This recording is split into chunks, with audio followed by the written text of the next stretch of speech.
Heading down to Stillwater. Heading down to Stillwater. Heading down to Stillwater. Heading down to Stillwater. Heading down to Stillwater. Heading down to Stillwater. Stillwater. Stillwater. Stillwater. Stillwater. Mini vacation. Mini vacation. Mini vacation. Mini vacation. Mini vacation. Mini vacation. Mini vacation. Lot to talk about. Lot to talk about. Lot to talk about. Lot to talk about. Heading down to Stillwater. Heading down to Stillwater. Heading down to Stillwater. Heading down to Stillwater. Heading down to Stillwater. Heading down to Stillwater. Heading down to Stillwater. Mini vacation. Mini vacation. Mini vacation. Mini vacation. What is going on, everyone? What is going on, everyone? What is going on, everyone? Heading down to Stillwater. What is going on? Heading down to Stillwater. What is going on? Heading down to Stillwater. What is going on? Heading down to Stillwater. What is going on at Stillwater? Stillwater. Stillwater. Stillwater. Mini vacation. Mini vacation. Stillwater. Mini vacation. Stillwater. Mini vacation. Stillwater.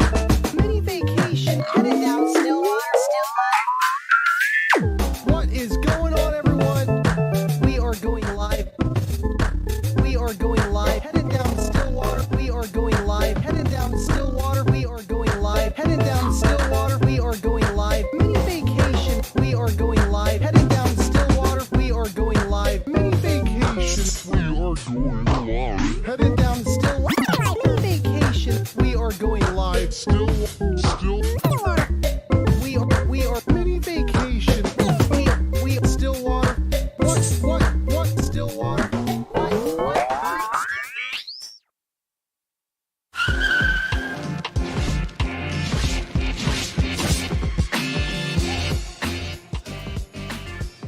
Hey everybody, it is Tuesday night, 7:30. We are coming to you live from the UnMasked studios right here in Stillwater, Oklahoma. We had an awesome show last time we were up here. If you guys remember Speed Core, they build some unbelievable cars. And that goofball, Aaron Hagar, that dropped by, I mean, it's always a pleasure to see him. What a riot. We've got a great crew tonight. I got Tim back behind the camera as usual. Way back behind me back there, we got Bill Frog, as always. We got JW, we got Ernie, and we got the one, the only, where is he at? We got Steve Irby hiding in the back there too somewhere. They don't even have the camera just, come on guys. Yeah, he's like behind Bill. There he is. Hey Steve. So if you guys remember last time Steve was on the show, he kind of gave away something that was kind of, under secret. So I kind of mentioned that I probably have the right to do that too. So he says, nope, I'm going to make sure I stand back here and make sure you don't do that. So I'm sure he's got that pencil sharpened up on my pink slip in case I slip and tell you about anything else that's going on around here. But anyway, we got a great show and we're going to take a quick break and we're going to come back with our special guest. I bet you can't guess who that is. We'll see you in a few minutes.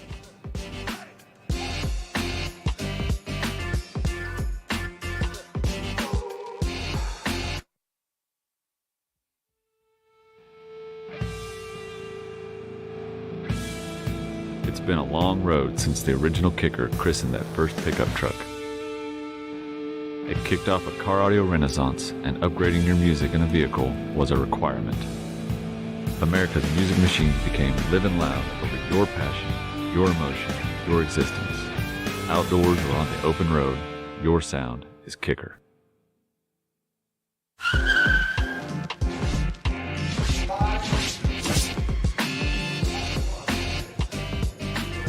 Hey everybody, it is Unmasked, and yep, we got Andy with us tonight. So, where'd you get that towel? You know what? I was just in the back, and I was like, man, I see all these towels, and I'm like, you know what? I got to see what's underneath them. And I was going to say, where is what was underneath that? Do we need to search your luggage? No, I just, about that. We need to search his luggage. You're driving me home, right? Yep, yeah. Okay, well. We'll see about that. We're going to be driving you to the pokey, so. Yeah. Guys, thanks for tuning in. We're going to have a great show with Andy up here tonight, and we've got a little fun things to do, and of course some chat we're going to have, but we got to remind all you guys, if you've never been to the show, if this is your first time, welcome. Welcome to the great crew, and welcome to having some fun with audio and Kicker and Andy tonight, so it's going to be a blast. But if you guys are new, we give away something every time we're on the air. So if you guys pull up your computer, your phone, or your tablet, or whatever it happens to be, and type in kicker.com/UMweekly. Ernie, go ahead and pull up the laptop. Let's show them what they're going to see. When you pull that up, you're going to come to this page right here, and that's going to be the giveaway page. So as we go through here, we'll scroll down, see what you're going to win. The third place is going to win the EB400 wireless earbuds, which are water resistant, a Kicker koozie, and a gray Kicker t-shirt. Second prize is going to win the Tabor 2s. They are a wireless Bluetooth headphone. Well, wireless is Bluetooth, right, Andy? Yeah, Close enough. Yeah, of course. And you're also going to win the koozie and the t-shirt. And the grand prize winner is going to win the Cush NCs. And I want to let you guys know that keep registering for this, because those Cush NCs have a limited number of days. I looked inventory yesterday, or actually today, and we are completely out of them. But luckily, we got a small reserve. But when they're gone, they're gone. So JW, you're going to need to figure out what else we're going to give away. But once again, as you scroll down to the bottom of the page, it's going to tell you how to enter to register for the prizes. So make sure you register to win. And if you guys like what we're doing, go ahead and make sure you hit the like and subscribe button. Tell your buddies about it. We're always having a good time up here. And if you've got any, suggestions for, items you want to see, car audio tips, demonstrations, or, anything cool like that, you want to see wacko guests like this guy that's over here to my left, whoever you want to see, let us know. If we can come up with a way, we'll get them on the show. So that is always fun. And don't forget photos. I beg people all the time to send me photos of your installs. I want to see the outside, I want to see the inside, and it doesn't matter if you don't have all Kicker. Just send us some pictures, because we always like to put up some readers' rides up here, and what they're rolling around banging to. So make sure you guys submit your photos. You can send them to Bill, or you can send them to myself. Either way. But once again, we want to make this really, kind of your show, guys. So send in suggestions. Tell your buddies, like and subscribe, and send in pictures. Did I forget anything? I think you got it all covered there, John. I think I kind of covered it. So awesome. So with that being said, Andy, welcome to the show. What is going on? It's just been. I've been waiting so long to be here and to be on the show. This is awesome. It's actually our pleasure to have you on. I don't think there is a bigger Kicker ambassador on the planet, that doesn't work within these walls. So, we can't thank you enough for what all you do for us. Absolutely incredible. Thank you. But, the biggest question I have, before we get rolling with everything else, is Cookie Monster. I mean, where did this come from, and how? You can blame one of your employees, Bill in the back there. He's the one that named the blue carpet Cookie Monster. Really? Yes. He said that looks like something that Cookie Monster would have. And it was just blue shag, and I was like, you know what? That's perfect. At least you didn't have Grade call you Oscar the Grouch. It could have been worse. Nope, that was the Sesame Street reference. So yeah, I'm glad my favorite color was blue. Due, so. I just had to figure out where that was coming from, because, how cool. What a staple, what a calling card, basically. Everybody knows what the Cookie Monster is now. That's Absolutely. Just pretty awesome. It's been a journey, just with that build and the Solo X, and it's so cool to, see how, the Solo X is coming back, the L7X family, and everything that's going on with that. Right. Are you giving away more trade secrets? Well, I like to only say what I can say, I know we had a Steve slip up last time, but you know what? I'm excited for that. I don't think he slipped. I think he was he meant to do that? Hey, I'm glad Either he did, way. because it was going to be me or him, so it might as well be him. So. Right, and it's just, it's been a journey with an old subwoofer that used to be, the big dog of its day. It really was, state-of-the-art technology back then, and like I say, it never got any worse. It's just, the technology continued to evolve, and, we decided we need to jump back on that gravy train. So we're going to hit it hard and very seriously when that thing, becomes available here, by the end of the year. Exactly. I can't wait. When it's here, it's here. We'll be ready. You didn't take any, did you? No. Nope. Didn't Cannot take any confirm parts, nor deny, but I don't think so. Too funny. Well, How awesome. So, yep, that's Solo X18 in the back of your car. That's amazing. So, you know, we talk about this, how this whole thing got started, you know, with Kicker and Andy. And, you know, we went back and we tried to retrace, you know, the steps. And, you know, Bart was really cool because Bart actually was able to come up with some pictures from actually the first meeting. So, Ernie, if you want to go ahead and pull up the laptop. Who's that guy right there? That happens to be me. You know, I had that Solo X T-shirt made. I was going to say, I don't ever remember seeing it. No, that was custom. That is actually the picture of the back of what the Solo X motor is. It shows on the back, you know, the sticker on the back. And for the, what is it, the coil cover for the spare. And I was like, you know what, I need that on a T-shirt, and I don't have a Kicker shirt. That coil cover I always used to wear like a hat. Yes, yes, it works. Kind of what it looks like. It was a coil hat. Protects more than... But how cool is that picture? And, you know, that's really what got started. And Bart was kind of telling us the story that, you know, Bart saw the shirt and said, you know, I haven't seen one of those shirts, and I thought I knew everything because I worked for the company. Well, of course, you know, we know how that works. Yeah. So Bart came over and grabbed you and introduced you to none other than, do you even remember when these pictures were taken? Was it about 4 or 5 years ago? 2018. I remember it like it was yesterday. 4 years. You know, because this is honestly whenever, you know, the whole... I ran Kicker for a long time, since 2011, you know, that Solo X. And this was like the first time that I actually got to meet the guys and honestly going to big competitions. First time at Slamology, I knew Kicker was going. That was kind of my ultimatum. But at the same time, I wanted to enjoy car audio in the big leagues. So going there and getting to meet Steve Irby, which I know that's a rarity that he goes to Slamology, it was destiny, you know, to be able to do that. A lot of us, you know, here in the company, we don't realize what an honor it is, you know. Yeah. A lot of us do. I mean, it's an incredible honor, but just, you know, the fact that, you know, it seems surreal that, you know, we get to work for a company that's this awesome and makes, you know, absolutely the best car audio in the world, and we work for the best guy on the planet. So it's just been a lot of fun. And of course, you guys had a little more fun. It looks like it was raining that day. This picture, I have been waiting for this picture. Oh, is this the one you've been waiting for? This is the one I've been waiting for. I tried asking a few of you guys over Steve's the time. not having a good time at all, is he? No, oh yeah, you know what? He was loving it. He was loving it. You know what? The one thing that he said that I'll never forget, he said, this thing plays low. And in the video that I had with Caleb recording it, you could actually see him word it out, but I remember that, and I was like, you know what? And he thought it sounded good, and it was nothing crazy. It's not one of those 155, 160 builds, just a Solo 18 with 4 speakers being powered by an amplifier that got 50 by 4, you know, the basic stuff, Yeah, what a lot of us doesn't have to be, you know, overly loud to sound good. I mean, Right. and that's what a lot of people don't understand. You can get good sound without spending huge dollars and, you know, doing huge modifications to your vehicle. But I think the funniest thing, in my opinion, about this picture is the fact that your car's wet from rain.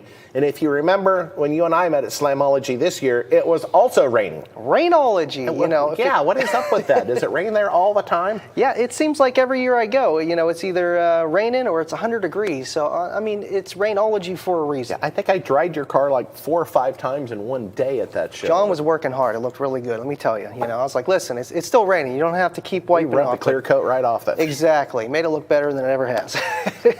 So, first time to Stillwater. What do you think of this crazy little town? You know, it's different than where I live in Pittsburgh, PA. You know, it's a very rural, but a small town, but a very big town at the same time.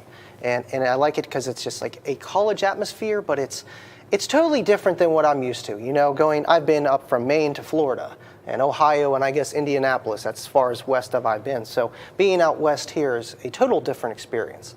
And yeah, and if you're not used to traveling, you know, climate change, I mean, we saw it 103 degrees today. Whew, I mean, luckily tomorrow, what was it, Tim, 81? 81 degrees tomorrow. I mean, as soon as I'm leaving, temperature's gonna be 22 great. degrees difference. And the humidity, we have no humidity, right? No. Yeah, Chew each breath before swallowing or you're going to choke to death. I mean, it's crazy. But yeah, it's been pretty warm. So, favorite part of Stillwater that you saw, because you got the whirlwind tour. Favorite part, I mean, honestly, getting to see when Steve gave me a little tour, obviously the facility too here, but the tour of where Kicker started. I've seen every video that they've had of, you know, Steve showing where the company has started from A to Z, and seeing that in person, I think that was one of the coolest things. And man, I just found out a lot of stuff too, with even Sonic originating in Stillwater. That's where me and Kayla, our first date was, you know, so it's just, it's crazy. Yeah, I mean, the first Sonic in the country is right here. It's like the biggest small town in the world. Yeah. And, you know, once again, me being a car guy, if you guys are car guys, remember, you know, back in the late 80s, 90s, the Corvette ZR1 had that LT5 motor. They were built a mile from here. I mean, all those LT5 motors from Mercruiser and GM and, Corvette, I mean, they were built just a mile away from here. So, yeah, it's the biggest small town in the world. I believe it. Obviously, we're here in the Kicker facility. What did you think when you first pulled up to this building? Isn't it amazing? They brought you in from the front, right? Yeah. They okay, brought me not right through the through back the front. parking lot, through the loading dock. First thing I saw was Sola de Gloria, looking down on the floor and then looking up and just seeing it. It was like, I literally said, pinch me, because man, finally here, seeing it in person, seeing all the L7s just pulsate, moving back and forth. In the distance, the wall of boom, it was Ominous, awesome to just be here. waiting to make its presence. Yeah, I need like a whole month down here just to see everything in detail. But I got to see a lot. If you didn't have to work for a living and support the family, come on down and spend the month with us. Exactly. We can do that. Hey, who knows? So, no, I mean, favorite part of the building tour? Favorite part? I mean, or actually, listen, before you say the favorite part, Yeah. what was one thing that you were not ready for that just really caught you off guard? Man, really caught me off guard. Because y'all have expectations, what you think it's going to be like, then when you actually see it in person. Right. I feel like I've never been in one before, the soundproof room. Oh, yeah, one of my favorite rooms. The soundproof room is The eerie partial as it anechoic sounds. chamber. Yes. I mean, I think it's fully, I could hear my blood Well, those of vessels. us that can't hear very well, it is fully anechoic. Exactly.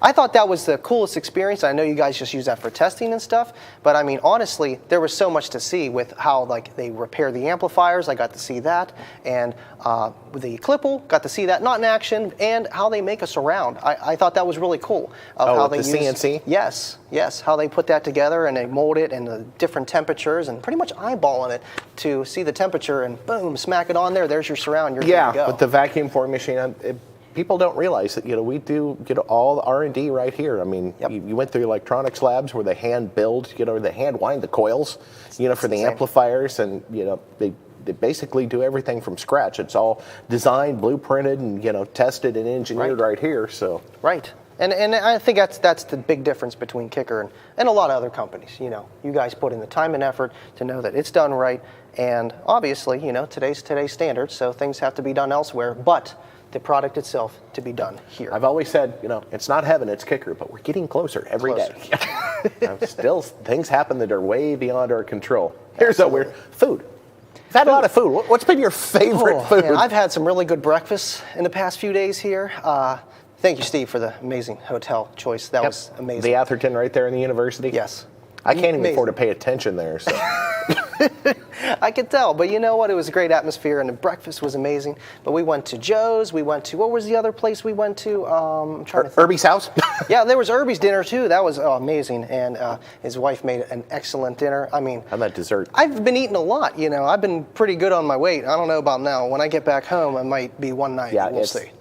It's tough. I'm trying to, be a little more healthy, too, but this week pretty much ruined it. Yeah. So, like I say, you went to Joe's. You went all over. I mean. Yeah, we went all over, man. Literally. I mean, a lot of sightseeing and touring the facility, and it's just, it's awesome to be here.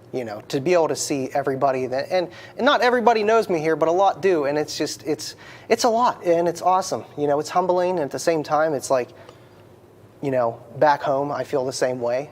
Everybody knows me. Yep, that's how you come know here. When everybody knows you, it smiles. I mean, yeah, there he is. Let's get him. There could be two different ways here. Yeah, that Absolutely. can be bad too, but too funny. So, car audio. How did you get into car audio? What really started it? I mean, yeah, I've always can you put liked a day or there is an no event day that started everything? There is no day. I can just remember always being into audio.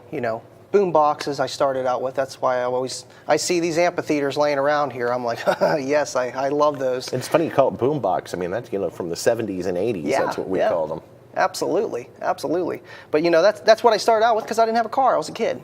And I feel like it was like 5 months before I had my license, I had a car. So as soon as I had my permit and the car, I threw a stereo system in there. And I learned, honestly, I just put the subwoofer on the top shelf and hooked it to the 6x9s, and it was working. It was making more bass. But I'm like, this isn't right.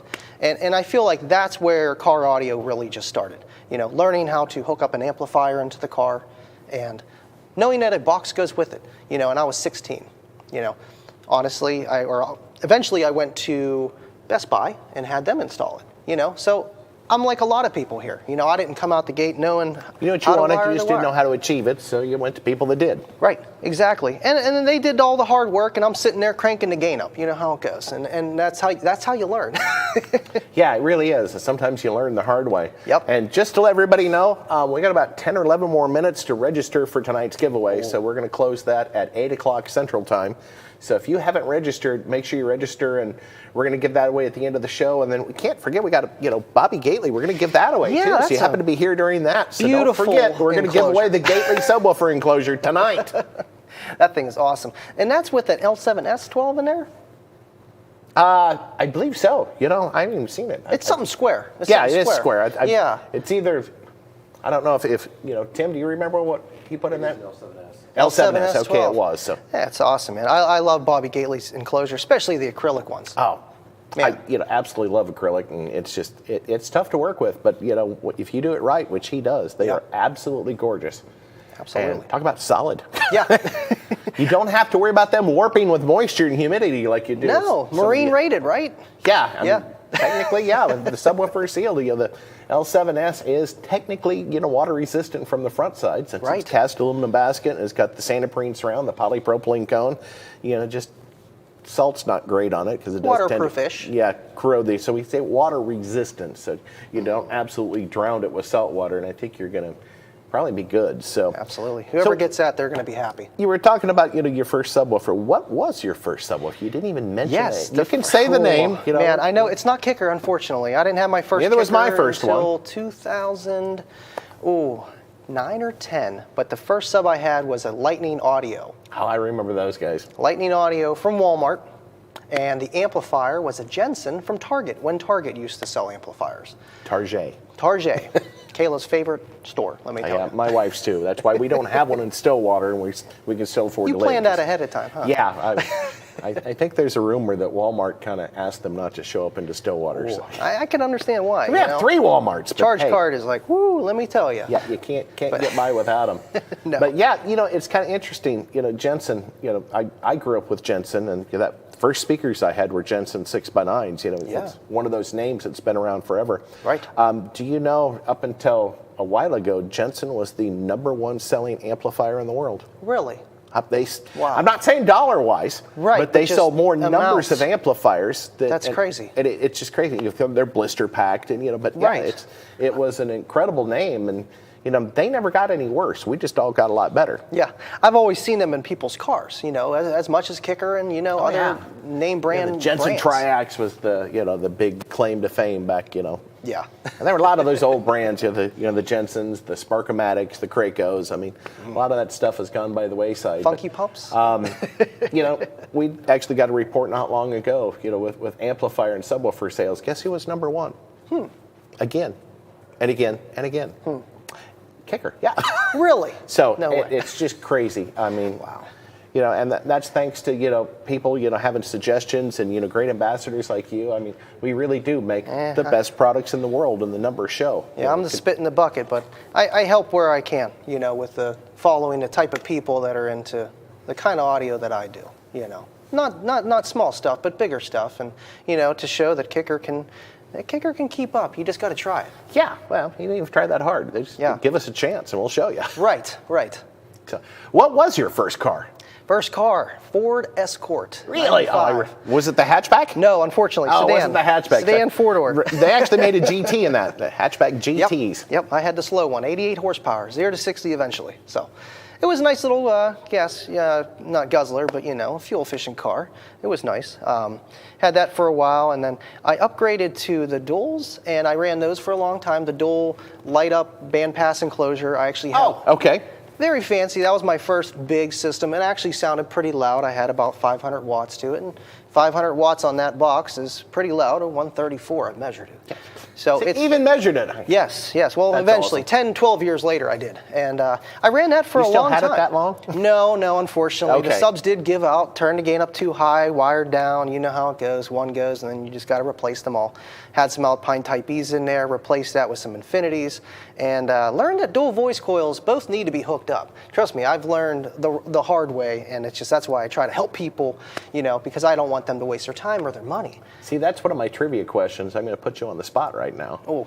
When I do training. So how many ways can you hook up a dual voice coil speaker? How many ways? Well, How many different ways can you wire a dual voice coil speaker? depends how many you have. Well, one speaker, one dual voice coil speaker. Just one dual Yep. voice coil, 2 ways. Because you would have either parallel, well, you could have, if you have one speaker, dual voice coil, parallel, or series. And you're right. There are 2 ways, but to put you on the spot, I wasn't aware there's actually 2 more. 2 more.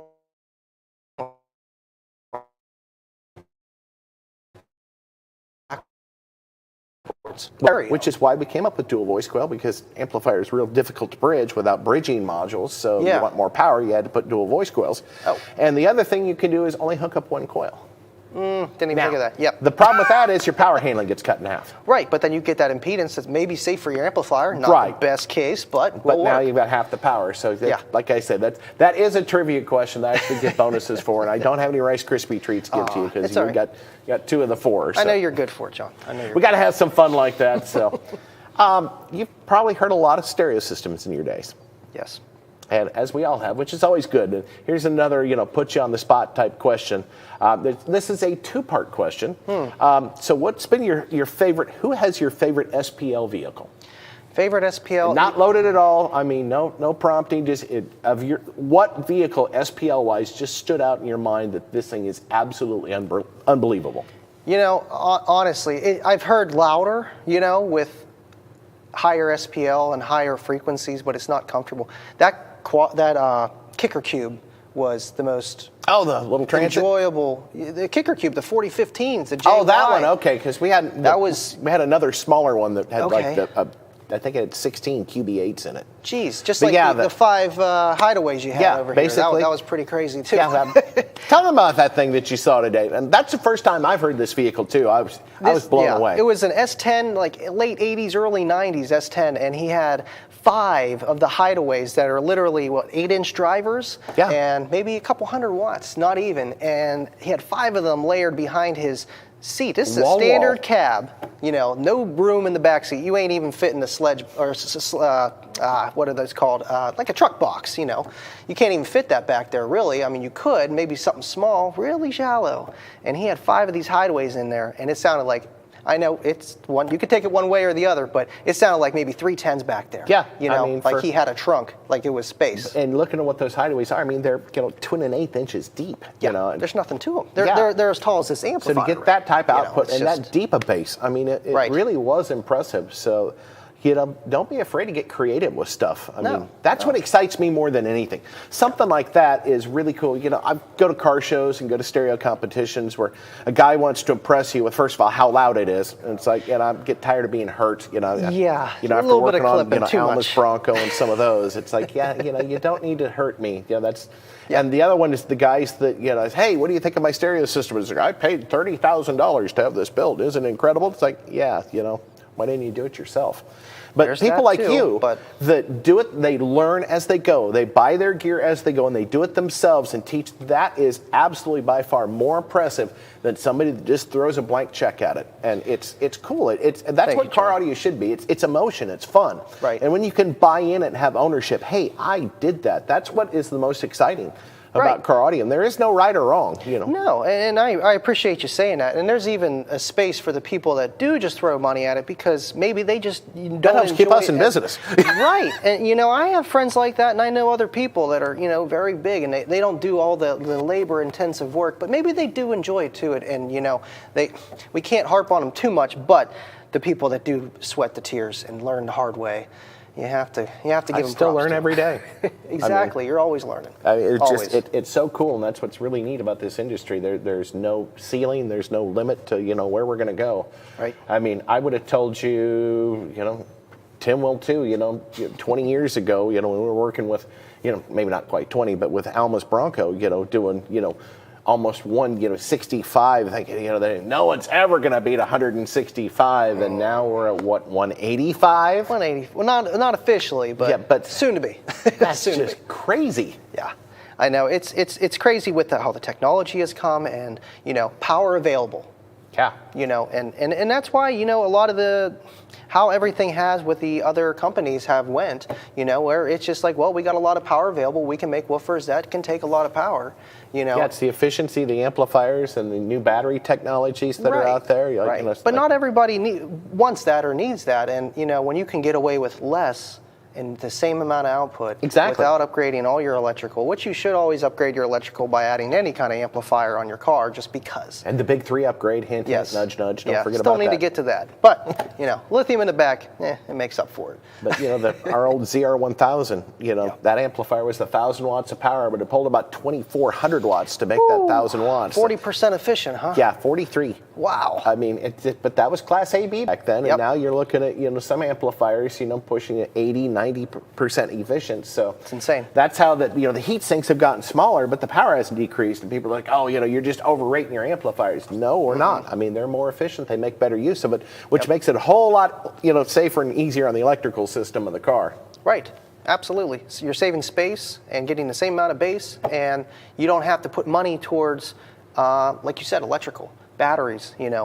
I would rather put money into an amplifier than having front stage. That's going to be a lot smarter and safer with, hey, should I go into protect or not? And just, built with love. That's the best way to put it. Absolutely. Other than putting, just a bunch of lithium and alternators and hoping my voltage doesn't go down a tenth so my amp doesn't shut off. So there's all different ways to look at it, All right, next part of that question, sound quality vehicles. Ooh, sound quality. I heard a lot remember today, who owns it, just, what was the car? Remember what if the I year say was. a blue car, Ernie's going to get upset. Ernie's going to get real upset. Okay, maybe it was black. Maybe it was a black Volvo. And I'm not talking about today. I'm talking about just in general, man, I've heard... that's a loaded question. Yeah, I've heard... I mean, if you ignore everything you heard today up until this point, and like I say, it doesn't matter what brand, just what has been some cars that really showed you what sound quality was, because until you guys really understand, staging and imaging and true sound quality, you're just like, hey, it sounds good to me, but that's not necessarily a true sound quality car. Right, if you're on your phone and you're sitting in an SQ car, you have to listen to the music. It can go right past you, and you're not looking for that depth into the sound, the center image, and the rear fill. There's a lot of variables with it, and it's easy to just skip over and be like you said, sounds good. So I feel like, it has its place, and it can be easily like, whatever. So with sound quality, I've heard some great ones at Worlds when I went to Kentucky with you guys a few years, 2019, I think it was. The entire car was infinite baffle. The door pods, the subwoofer, everything was infinite baffle. So there was no rear wave cancellation or however that stuff works. Technically was no rear wave. Right, there was none. It was just outside the car, So there's some extreme stuff like that in between here and, Ernie's and yours today. And even mine, I can dial it in a way, I got 412s, but I mean, sound quality, I feel like if it sounds good to you, that's what matters. Yeah. A lot, because you're the one listening to it. That's... I remember, doing a stereo system for, a guy. He comes to pick up the car, and he turns it up, and he gets out of the car and walks away. Did you buy it for you or the neighborhood? Yeah. It doesn't matter. You're paying me anyway. But exactly. That's probably what my neighbors think too. So what car was the sound quality car that just really I don't know his surprise? name. I really don't know his name. Do you remember the car or the It was gear? a black SUV, and it had green trim with everything, and an infinite baffle 18 that was all green trim, and I don't know the name of the guy. You get demos from people, and sometimes you get their names. It didn't matter. His car sounded great. I remember your car. I forget your name. That's how it goes with everything. So, like I've always said, we've talked about before, infinite baffle, is the smoothest, most natural response. Right, and there's pros and cons with that too. Just doesn't play as loud or handle the power, nope. Unless you got really good, DSP controlling the low frequencies. But yeah, I mean, infinite baffle is really incredible. In fact, back in the old days, there were, aperiodic, membranes that you put over the speaker that, helped keep isolate. it waterproof, right? To keep it waterproof? And that too, yeah, the old frog skin. Yeah. But it basically, the aperiodic membrane was an air filter. It's basically, a bunch of mesh that you put over the speaker to help slow the air down. So you really didn't have an enclosure, but it kind of made the speaker think it had an enclosure. Wow, almost like putting polyfill in. Yeah, and that's exactly what it was. In fact, we Wow. used to make them out of taking polyfill, sandwiching between wire mesh, and you can actually tune the enclosure by, stacking more in there and making it more dense. So Wow, that's insane. See, there's so much to this stuff. yeah, there's no end to what you can learn. Like I say, we're still learning, every day and all this stuff that's going on. Absolutely. So, dream system and dream car. Dream system, dream car. Well, I feel like I need a bigger car. The Eclipse is great and all. And, I feel like I got the most out of it before walling it. Dream car, something big, so I can fit a lot of 18s. I like 18s, a couple more. Like a cube van or? Yeah, something like that. I think I've seen that sitting here, Could, Yeah, it's out back. I could just drive it back, Kayla, I'll meet you there, throw an engine I don't in know it. if I want to drive that thing cross country. But No, not at all. I'll have to put a little boom box in the back because there's no speakers in it. So, but something that would be nice for a competition vehicle to be able to show people. I know you guys got the Bronco coming, but I want to have something too. Something big, something like, hey, this is what Kicker's doing. we know the people that can probably help you out. Yeah, good. That would be great. That'd be cool. Jeremy's budget, right? Yes, perfect. He got me. Yeah. So cool. So yeah, it's just been a whirlwind tour, and I guess we better mention that contest did close. So too late. Won't be too much longer. We'll actually be giving some stuff away. But what are your expectations? Where do you go from here? Now that you've done this, what has this changed in your outlook for the future for car audio? Man, just being able to come down here was an experience, and I'll be down here again. I want to see more. Like you said, it's like a tornado of a tour. Real fast, but you got to see everything. So I would like to see more. But with just how everything is designed and how even with the truck tailgates, how you guys are producing those here, the GMC, and just seeing that as a production tailgates. line, and even with the testing of the amplifiers, everything from A to Z. You guys got a person for everybody, and it's just cool to see what goes into here, let alone every other company that's doing this, and we take it for granted, what these companies do, especially you guys. We're pretty serious about what we do with the amplifiers, and I think you saw the construction that's just outside the studio here. Yeah. Putting in 5, R&D labs, and some of those are going to be, simply for testing. Absolutely. For water testing, acoustic vibration, all different types of testing.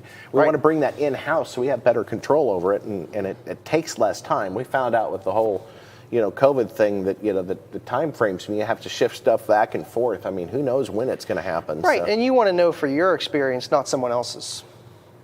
It's the only way you're really going to know, because you're going to put it through the ringer. Yeah, unfortunately, with any product, you do find out with someone else's experience when they start coming back for warranty. But that's not the way we want to do this. We want to make sure everything's tested in-house. So. Exactly.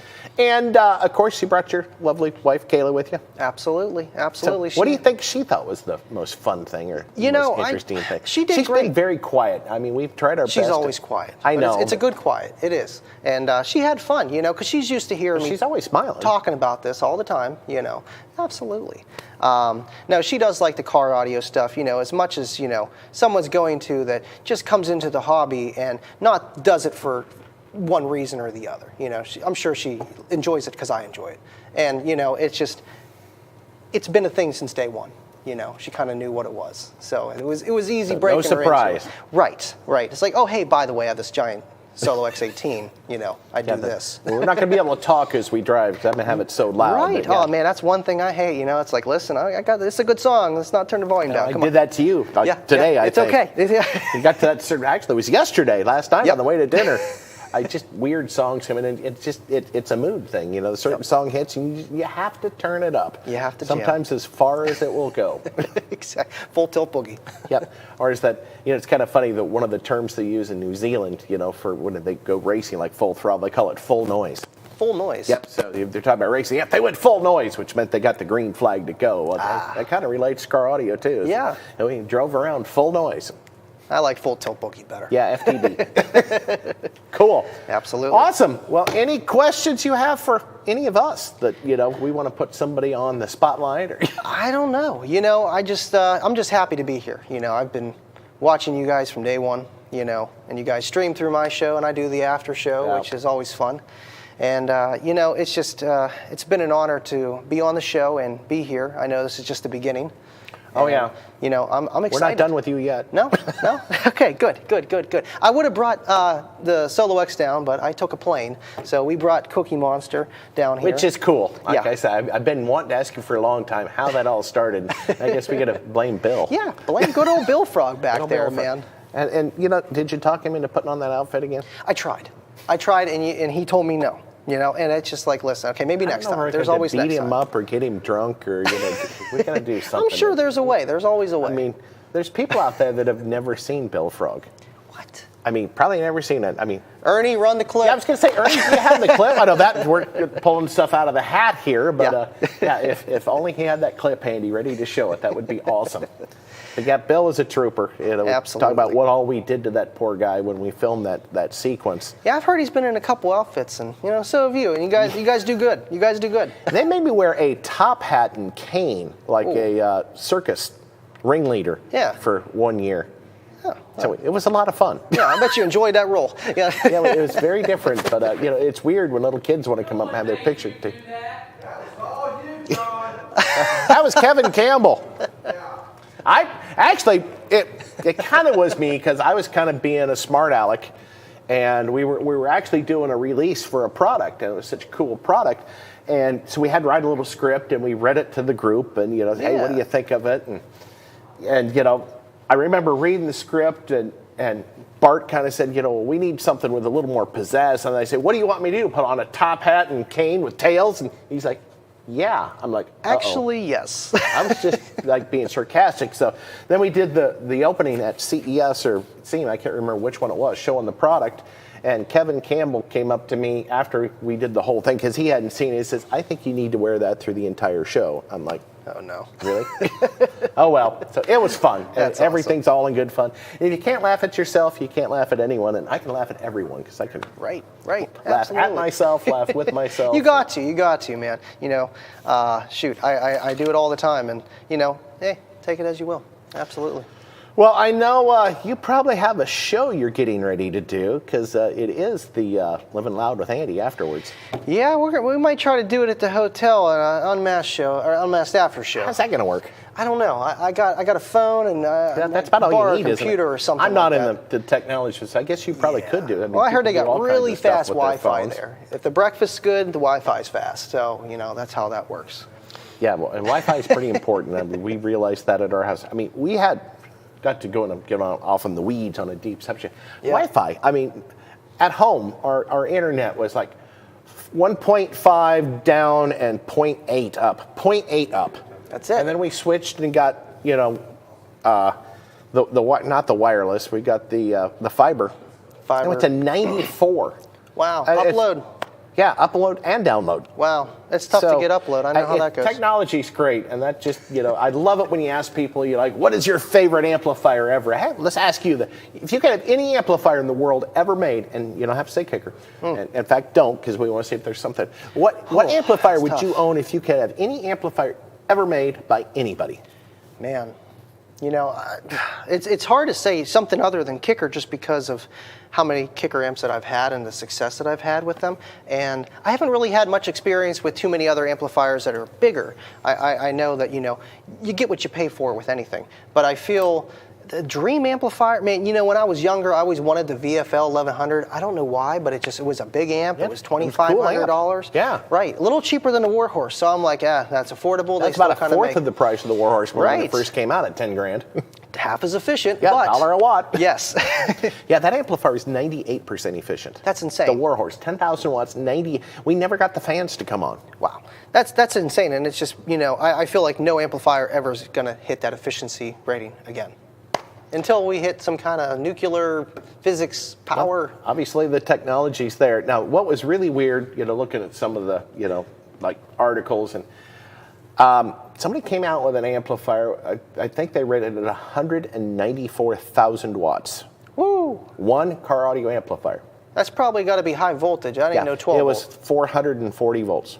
Well, if you do 440 volts divided by that watts, it's not that much current compared Exactly, to... and that was the whole point. But that just shows you technology is getting so crazy. Right, and it might be easier to make a more efficient amplifier at a higher voltage, maybe. I don't know. I don't know. That's kind of like, transformers for power lines. I mean, they step the voltage up so I can transmit it long distance without it burning up all the wires. So. Yeah, I wonder how that stuff works, Yeah, there's probably some electrical engineer that figured all that out. But Absolutely. Andy, as always, it's been a pleasure to see you. We got some questions. Oh, we got questions. Hey, let's do it. I didn't see any pop up, so nope, we're going to go right to questions. I'm going to let you dig right into these. There we are. Troy says, talk about your bass meet, Andy. Troy, what is going on? Troy Underwood, that is my dude from the internet. Never met him. Awesome dude. Troy, love you, buddy. Team SP Loud. I've been doing that for, as long as I met Kayla. That's kind of why I told you she kind of knew what was going since day one. Gotcha. Okay, so she was at one of those events. I met her. We were dating for, 2-3 weeks, and I started the Team SP Loud, the bass shows. And I just wanted it to have, a bass show where, because you would go to car shows and they don't technically, like the boom boom bass. No, they don't. Yeah, they like that 50s music, and I respect that because I like that too, but where else are you going to go? So you kind of have to do your own thing. And it just started from just meeting up to a friend bringing a meter one time and wound up getting my own meter and hosting my own shows, keeping a real low price just so people can learn. And have fun, obviously. Right. Do what you love doing. Now we still keep the prices low. We're lower than any other organization. There's no points, but it's just you get trophies. And I think that's a cool thing, especially for anyone bragging who's a beginner. rights. Exactly. I still love trophies. I think they're so proof cool. of accomplishment. Right. You look at it, you're like, I remember that. Yeah, we've been approached several times to do an SPL event here. Unfortunately, we have neighbors. Yeah. I mean, you would think that they would understand, like, you guys are kicker. Like, come on. Me, it's just like, who's this guy? They still don't care. Yeah, nope, not at all. Yeah, they're not always impressed with the wall of boom in the front. That is impressive. It's just a very well-rounded system. I know Drew metered it, did like a 140, but that's 20 feet away. That does 20 feet away in a room. Right, a huge room. That does not even, like, the meter score does not relevate to how loud it sounds. There is no transfer function. There is no, No. cumulative, cabin gain. You're not getting none of that. You're not getting none of that. Yeah, it's crazy, how loud that room is. And like you say, it sounds good. I mean, it's 28,000 watts of power. That's it? Yeah, I think there's 10 pair of QSS components or 8 pair. I mean, it's... Yeah, it keeps up. You'd think I'd know that since, Yeah. Not like I don't work in the same building. It's the wall of boom for a reason. I know I just got a demo 10 minutes before we went live here with Jeremy with the rig. That thing is... Really, he gave me the beans. Full tilt boogie. Yeah, I'd really like to know what that room does. Literally, do not stand in the middle. You will start to lean back from the bass. Yeah, well, you start losing I'm not your balance, your exaggerating. equilibrium. It's a little bit of a loose floorboard, but it messes up your equilibrium. It's got to be a 152 in there. I want to bring a meter in there sometime. Yeah, it's crazy. We may have to push and... It's just impressive. It doesn't matter how loud it is. It is extremely impressive. Right. You put enough woofers in the wall, enough power, man, it's going to sound good, especially with the kicker ones, man. So who else has got an awesome question for Andy and the Cookie Monster up here who looks like he's starting to slack? Yeah, he does that even on the show. 25 Hertz Life. We knew you'd chime in sooner or later, and thanks for doing it. Andy, does Kayla get on your case for buying car audio? That's the question of the day. Absolutely. I mean, if she didn't, there's a problem. Yeah. But the whole doing the YouTube, it does pay for it, and that's what makes it a lot easier and able to do this kind of stuff, and it's awesome. That's why I've kind of been at a standstill, because I've been slowly purchasing car audio to make Cookie Monster better, to upgrade the electrical with, just everything. I remember hearing you got a quad box? Yeah, I just happened to get a quad box. Happened to buy a quad. And he bought that, guys, by the way. I did buy that, but it's the way you ask when you ask. On the way home from Slamology, listen, Kayla, I can get a quad box, is it okay? Kind of situation. And she, on the way home from Slam, you're all happy, everything's good, you're in that bass mood, perfect time. And now we got a quad box. I was originally going to put an 8-inch Comp RT8 sitting like right here, and it would, or Comp R, that one right there. And it's in there now, but I got a quad box. So yes, you do. Best of both worlds. So what's power in the quad box? I got two CX43s, the 1800s, the 2-ohm versions, and the quad box has two terminal cups that come out the rear end, or 2 ohms, so it's perfect 2-ohm, 2-ohm, and it does a 148.7 to kick. I even took it to a competition. I didn't tell any of you guys. Took it to a competition. I got first place in 2 classes in ISPOL. Nice. So it did good, yeah, and I think it did a 147.4 on the sealed score, and then it did a 146.8 on a average music, with the meter being in the kick, the dash, and the headrest average score. Oh, really? It's a very musical, and to It keep is. anything up for 30 seconds. It sounds great, and you Right. missed it. Last week we had about 30 of our dealers and reps from around the country come in. Yeah. And we were going to do a presentation with the KMXL speakers, which we've shown up here, those new horn-loaded marine drivers. Beautiful. And there was another line of speakers we won't bring up right now, but they're coming. So we did some demonstrations for them. We did it out in the parking lot. We were talking about bass. So we thought, let's put a quad box out there. Yeah. So as Steve was in the meeting, and Steve had this kind of funny look. He said, "Why not 2?" Why not 2, John? 2 what? Why not? 2 quad boxes.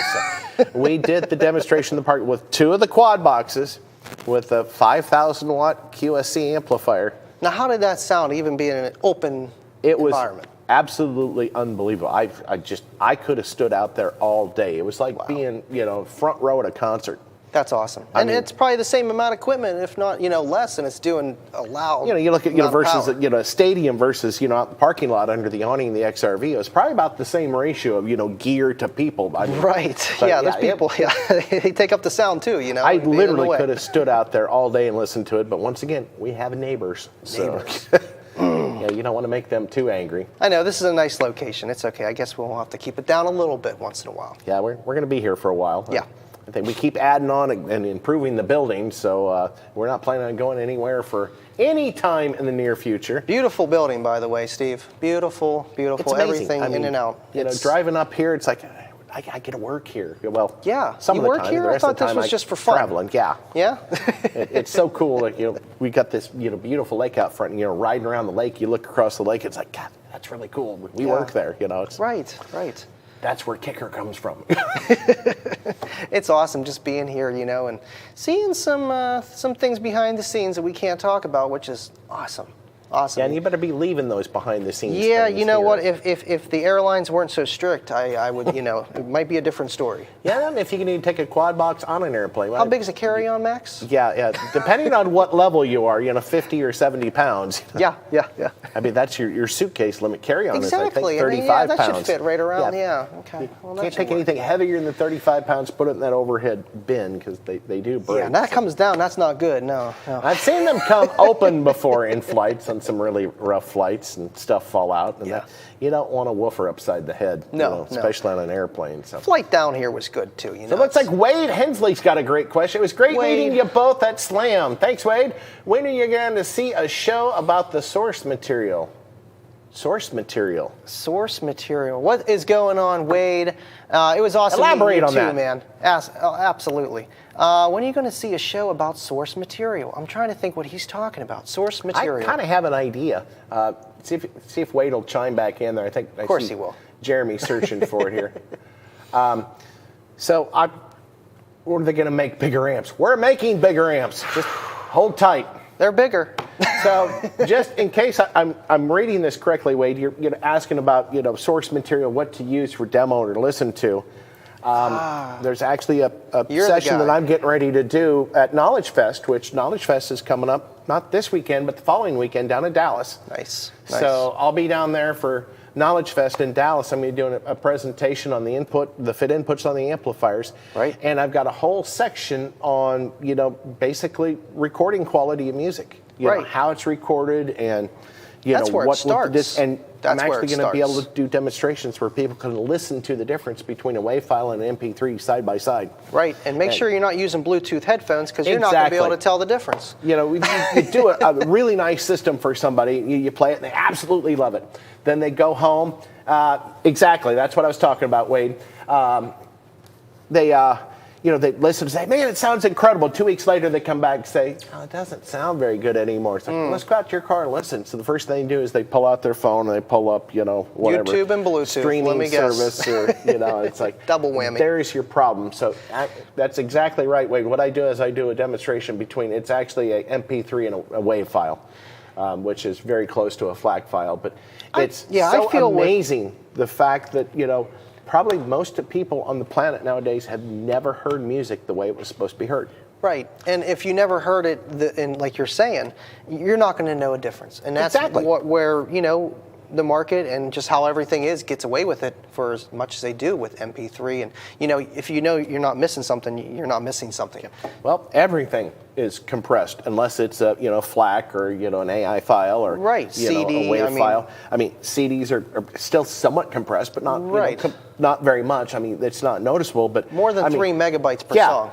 AM's compressed, FM's compressed, Bluetooth is compressed, MP3 is compressed. I mean, but so many people, streaming like some of the satellite, services, unless you pay for the high res premium stuff, you get the free version. It's compressed. XM radio's not too bad. I'll give them that. It's a little bit better than Spotify, just a hair. Yeah, no, I've heard that too. Unfortunately, I don't listen to either one of those. Yeah, I'm sorry. I still listen to CDs. In fact, I keep an iPod. There's a plug for Apple guys. I keep an iPod in every car, 160 gig iPod, and I've got everything, in those iPods. It's either WAV file or it's Apple lossless, which is not really high. I mean, but WAV files 1,556 kilobytes per second, or that's a lot. lossless is 700 to 1,100 or so. Wow, and I'm used to like 256 as being like a norm. Yeah, and they say about 320 is the cutoff with an MP3. If you're at 320, or above, I mean, you're not going to hear the compression. But my whole point is, storage is cheap.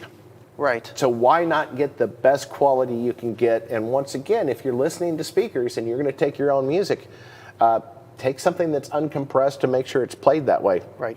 Don't play it through Bluetooth. Don't really give yourself a fair opportunity to hear what the products sound like. So great question, Wade. Absolutely. That's awesome. So come down to Dallas, all you guys. I don't care. Just come on down. And by the way, I don't think we mentioned on that Knowledge Fest deal, we're going to give away some Akita tools to each of the presentations. Oh, so there's another plug to come down to Dallas to Knowledge Fest.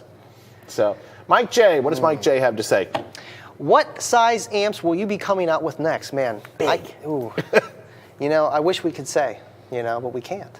And no, that's, we can't. That's the fun part, but it's, And it's, we could say, but the problem is that it's going to be a little while before they're going to be available. So we don't want to, have the whole, rush like the SoloX thing. And yes, you heard SoloXs today. I have heard them.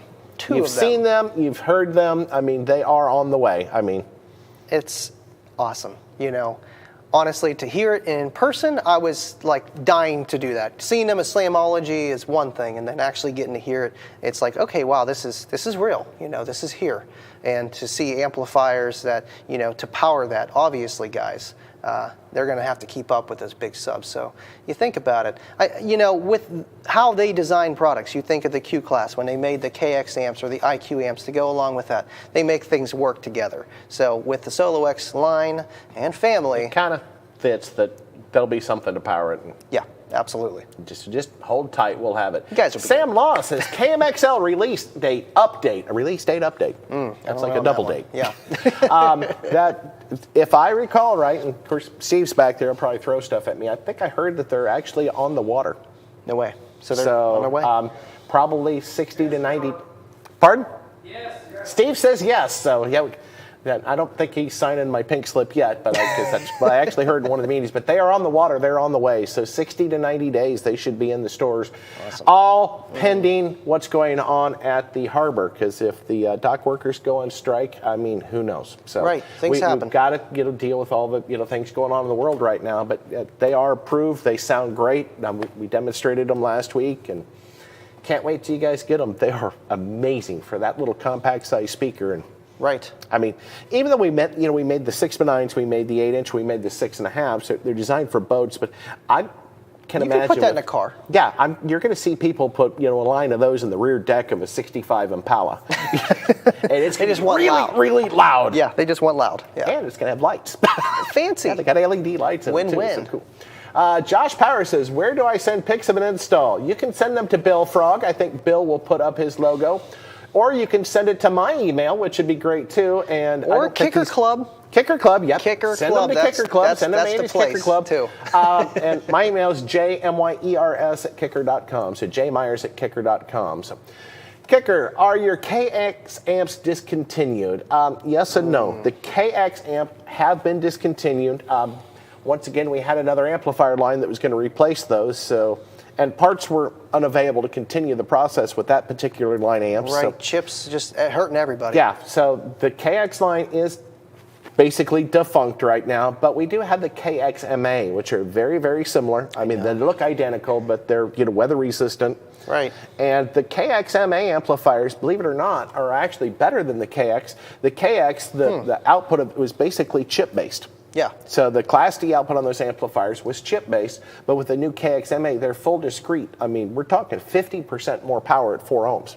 Wow. So like the KXA 800.5 is replaced by the 900.5 KXMA. Yeah.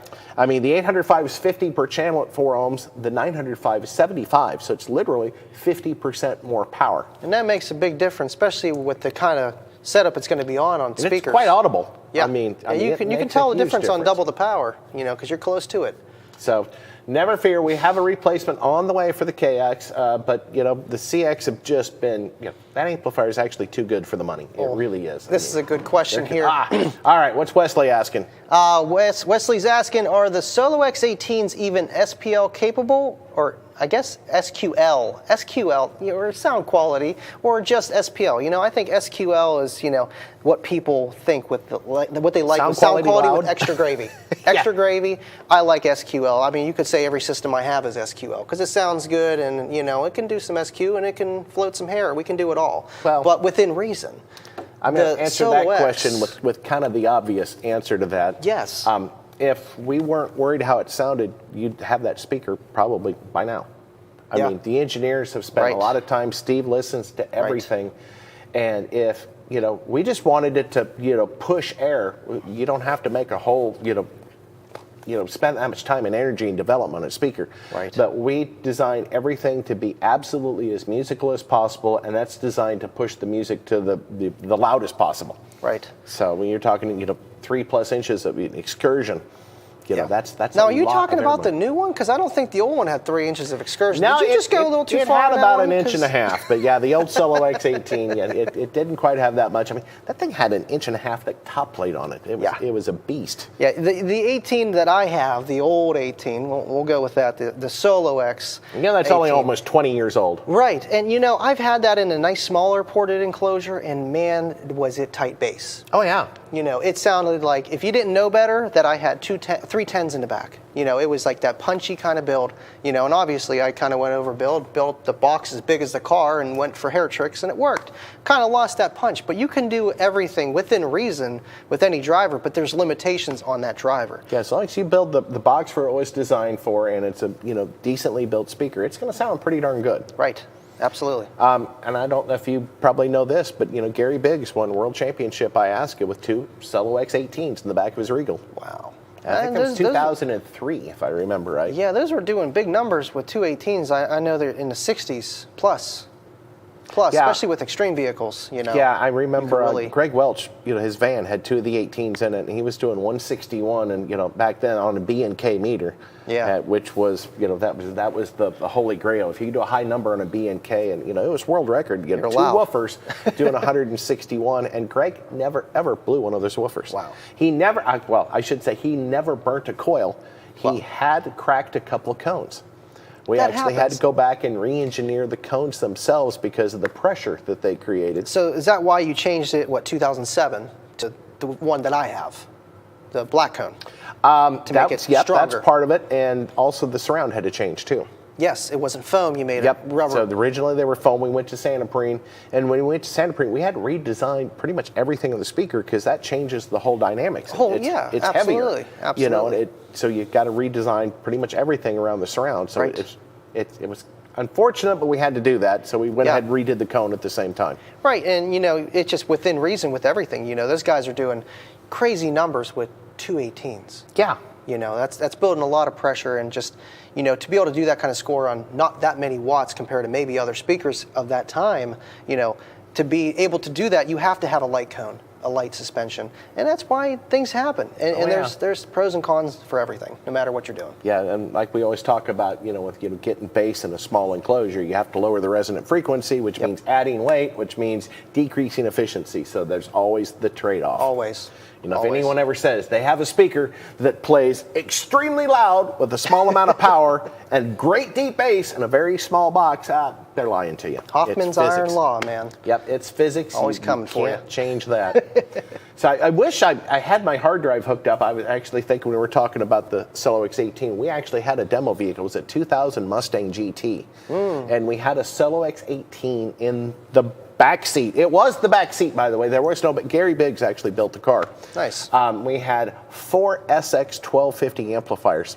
Wow. On that one. So 5,000 watts of power, and they were actually on an amp rack that was actually tube framed, that they were double stacked in the back window of the car. Wow. It was actually a really cool demo vehicle, and I used to love to drive that thing because you talk about hard hitting, tight, deep bass. Right. That thing was incredible. So yeah, the Solo X18, the original one, was very musical, and I guarantee you the new ones too, as much time as they've spent listening to it and working on. Did you say the new 18? Is that what you said? Yeah, well, Steve already said it. Okay. I was just verifying. I'm sure he's back there just shaking his head. It's like, no, we'll let him forget it, but no. Right, yeah. So the 10, 12, the 15, and that 18. The 18, yeah. That little 18. So far, so good. I'm liking it. It's going to be fun. And with any kicker driver, even with the old Solo X and the new Solo X, I got to hear it. I can tell for you guys, it's going to be a musical sub. Yeah. And just by hearing of how they constructed everything and did everything compared to the old one with the new one, this thing's going to be able to take more power compared to the other one per size of the sub, per size of the coil. More cone better travel. cooling properties. Over double. Double the, this thing's just going to be moving some air, and it's going to be still kicker sound. Right. That's the coolest thing about it. You can still swap the motor assembly out should, you be in a competition, because it happens. It does. When you're trying to set a world record, you're going to push everything to the breaking point, and the weakest link's going to fail. Sometimes it's the amp, sometimes it's the woofer. It's just right. One Give of an those EXO things, a demo, it's like, full tilt boogie, man. Got to. I still haven't met him. He's a character. He's the same person he is online. You know. And that's good. That's most of the people that you meet. That I've met, that you see on TV or you see, they're pretty much the same people in person. Sometimes you're actually better in person than you see them on TV or the internet because you realize they're real. But I've been watching his videos for at least 10 years. Same. He was the first YouTuber that I was watching with car audio. Yeah, and he was fun. I remember watching one of the videos. He was talking about doing the Big 3 upgrade.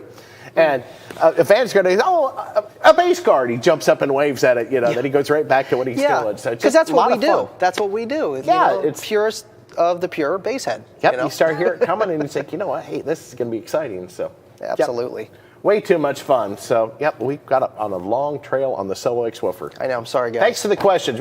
Anybody else got a great question that you want to ask Andy or myself? Larry, what does Larry want to say? Larry, what's up, Larry? Kicker, have you done any infinite baffle testing on the L7X woofers? In my opinion, I don't think it would be great for infinite baffle. What's your take? I love infinite baffle. It sounds good. Yeah, it's very flat, very smooth. Once again, power handling is the less. Now, this is kind of a weird answer, but we've done a lot of infinite baffle testing with everything on the Klippel. Exactly. So, yes. So we have done testing on it. Like I say, it's got to perform to what we expect for a sound quality woofer. And anytime you test with a Klippel, or we test the suspension, we don't put it in enclosure specifically. No. So we could test the cone travel over, 12, 24 hours, or 48 hours running at full power to see what's going to break. And you don't want an enclosure limiting its cone travel. You want to basically push everything to its limit. Right. Worst possible scenario. Yeah. And the worst thing we want to do is put a product out there that's going to fail, in an area that we didn't test it for, we didn't expect. Right, because there are people like, me putting on the top of the back of the, where their speakers go and just no box, L7X just sitting there, let me tell you. Cool. Thank you, Larry. Yep, thanks, Larry. Anybody else before we cut Andy loose? Because he's still got a show to do, the poor guy. Todd, what is going on, Todd? Todd! And a long ride home. Will there be an Andy Signature Series L7 sub? What do you think? You want to sign some subs before you go tonight? Yeah, I can do that. You know, yeah, that would be cool. But, All right. you know, Signature Series L7s, man, I don't know. I got you on the signature. Well, I think, Todd, if you want to buy a woofer, we'll send it to Andy and have him sign it. Then we'll send it out to He you. definitely needs some new ones. He's got the L7Rs. So you know Todd? Yes, Todd, he's a local. Elson. Absolutely, Well, man. then you need to go sign some woofers for that guy. I know, I can do it in person. I mean, he's so I don't asking know. for it on national, internet. It's not national TV, it's national internet. Todd's a big Kicker fan, though. When good. I met him Well, at he's watching the show, Mecca, so. And guy was all by himself, Really? Mecca lanes are kind of tough, unless you know what you're doing. You should know what you're doing. So I was there. I'm like, what kind of score did you do? You got some kickers. That's cool, I only did like a 32. They told me I peaked at 32. I'm like, what? There's no way you peak at 32. He had your guys' loaded enclosure, 2L7, Gotcha. dual 2s, wired to 2 on a CXA 1800, one of the amps that I have now. He gave me one of the only ones that are in the quad box currently. Very good friend of mine. And I was like, hey, guys, let me run him through the lane one more time. I want to see if I can get him a better score.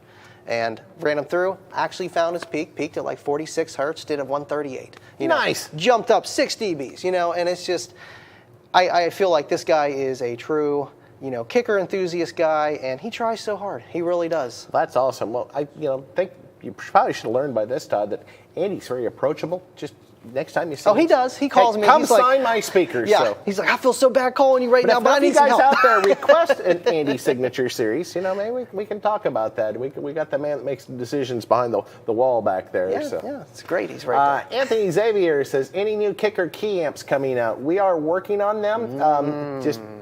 Yes.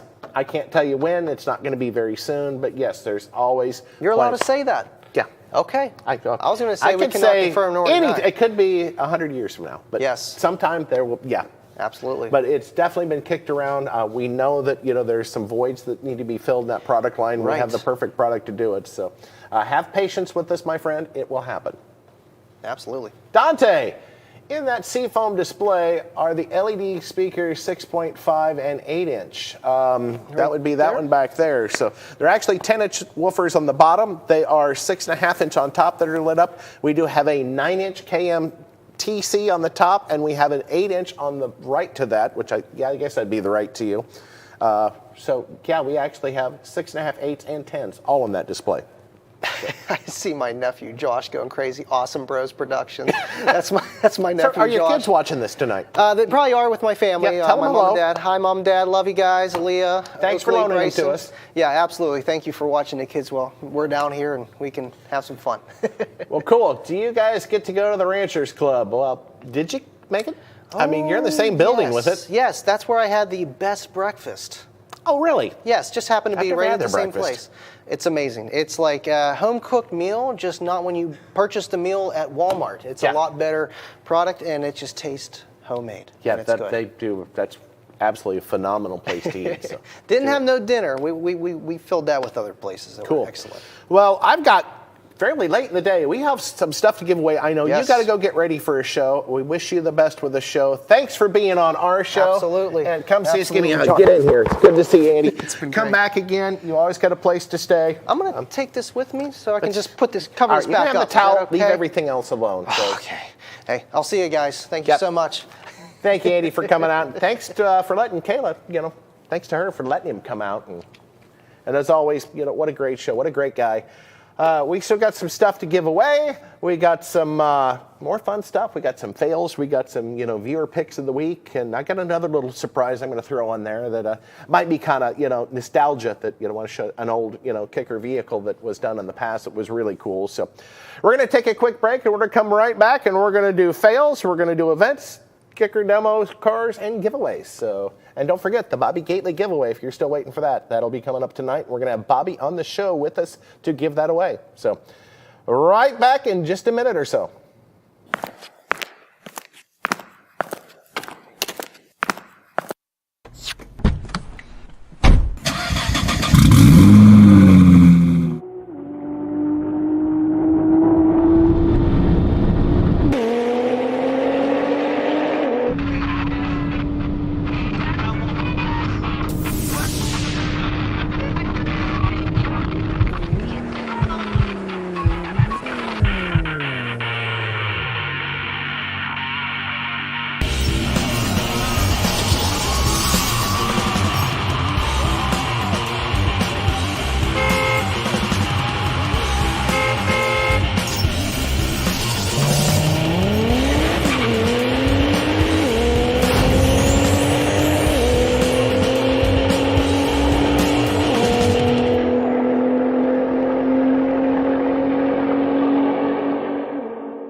coming back to join us. I know you guys are all ready to win something, and we got to thank Andy for being on the show. I mean, really, if there ever was a true kicker ambassador, he is it. And, we're honored to have, him and you folks as well. Thanks for joining us and tuning in and making this show what it is.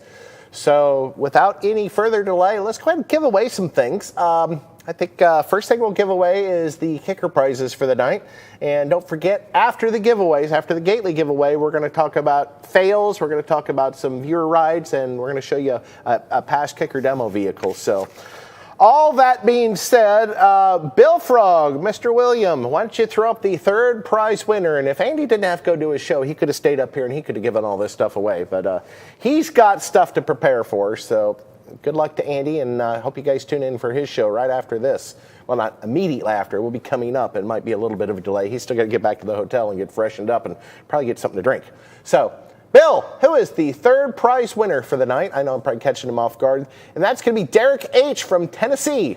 Derek, you're going to win the EB400, the water-resistant Bluetooth earbuds, the kicker koozie, and the gray kicker unmasked shirt that's right behind me. So congratulations, Derek H. from Tennessee. Watch for an email from Bill Frog. He's going to ask for your name, your address, your phone number, and once again, it's got to be an actual physical address, not a P.O. box.